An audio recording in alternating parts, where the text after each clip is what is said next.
I bumped into an enlightened being in a vegetable market one day. And he's a shining being, because it is ridiculous that a man like this is sitting as a vegetable vendor. And he also burst out laughing. Anybody who comes here, I bless them. Let them know the most severe possible ailment for a minimum of 4 months. I am not doing such blessing, I have better tools.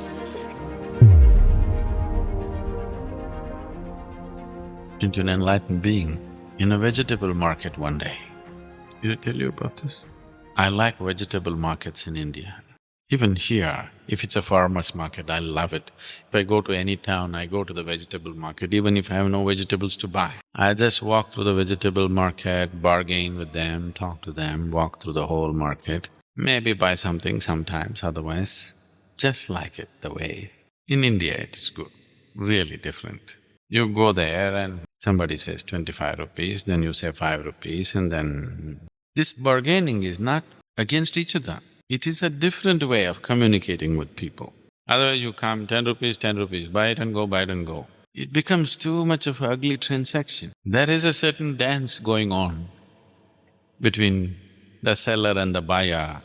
There's a certain taunting from the other side, which is… if you have time for life, it's good. Otherwise go to the supermarket, it's all written and it's finished. You must go to a vegetable market and see, it's nice. They're very spunky people, So I went to a vegetable market in Bangalore and I was just walking through. Someone else with me was doing the buying, I was just walking through, chatting with the vegetable vendors. Because in India, everybody is an entrepreneur. Okay, somebody just has 2 tomato plants in his house. He's got 10 tomatoes. He's sitting there doing his own business. Somebody's got a heap, a truckload, he's also sitting there. This guy is also sitting there, all in a row. Everybody's an entrepreneur, he doesn't want to give away his 10 tomatoes to the big guy. He wants to sit there and do his own business. It's… there's a thing to it. So, I'm just walking through and then I look. There's one man looking at me, one vegetable vendor, just looking at me like this. I looked at him, our eyes locked up, and he's a shining being. And I laughed, because it was ridiculous that a man like this is sitting as a vegetable vendor. And he also burst out laughing. Then I went to him, he asked me to come inside, put one small stool, made me sit down, and I asked, "Why are you here?" Then he told me his story. He was a vegetable vendor even before, and one day he fell sick with some illness. Then they put him in the hospital, a general ward in Indian hospital, is a little better than hell. So they put him there and initially his wife and his children, they came, they fed him, they took care of him. But this guy was sick and sick and sick for months. Then either because there was no food, or she has to earn her living, or she lost interest in him, whatever happened. Slowly, after about 3 months of being in that hospital, slowly visitors became less and less, and slowly he just lay there alone by himself, every day thinking today he's going to die. Once in a way, when doctors had spare time, they looked at him.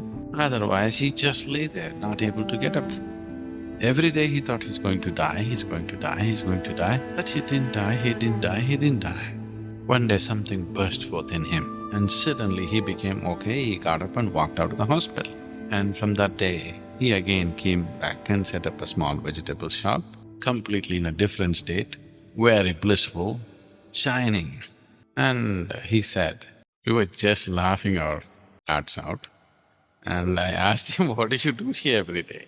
He said, anybody who comes here, I bless them. Let them know the most severe possible ailment for a minimum of 4 months. All of them will get enlightened. And he burst into So when you go and buy vegetables, you don't know what you're being blessed with. For him, this 4 months of ailment and just lying there, not knowing whether he'll live or die, it's such a miraculous thing. So he blesses all of you, that all of you should get 4 months of ailment and abandonment. Everybody should abandon you. You just lie there, not knowing whether you'll die. Maybe you will die today, you will die today, you will die today, but you don't die, you don't die, you don't die. You go through despair, frustration, works. Then when you see, it is not about somebody abandoning you, it is not about this, that. It is just that life is still throbbing within you, that's all that is. That is all there is, isn't it? Yes. All the other nonsense came up because this is still on, isn't it so? This is still pulsating within you. And the significance of that has been lost because of so much entertainment around. If all the entertainment is cut down, when it just… you don't know whether it's going to beat for one more moment or not, and it's on and on and on, 4 months of severe ailment, you may get enlightened.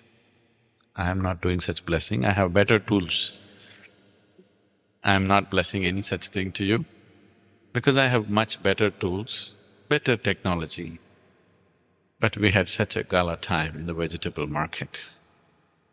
So I thought, this is my dream. I would like to see enlightened beings wherever… if you go to the vegetable market, to the butchers or here or there, if you can bump into them, that you don't have to go to an ashram seeking one or to a mountain cave seeking one, you can bump into them on the streets. That would be good enough.